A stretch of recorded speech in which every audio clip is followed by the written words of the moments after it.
যেহেতু আমি এখন ফেসবুকে ভিডিও ক্রিয়েটর, তাই যেখানে যাই সেখানে একটু হলেও ভিডিও বানানোর চেষ্টা করি।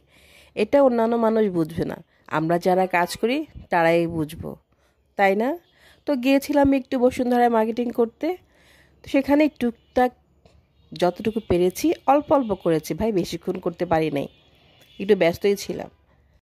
ঘুরে ঘুরে মার্কেটিং করতে করতে রাত 9টা বেজে গেল। খেয়ে দিয়ে তারপর বাসায় চলে আসলাম, খুব ক্লান্ত লাগছিল।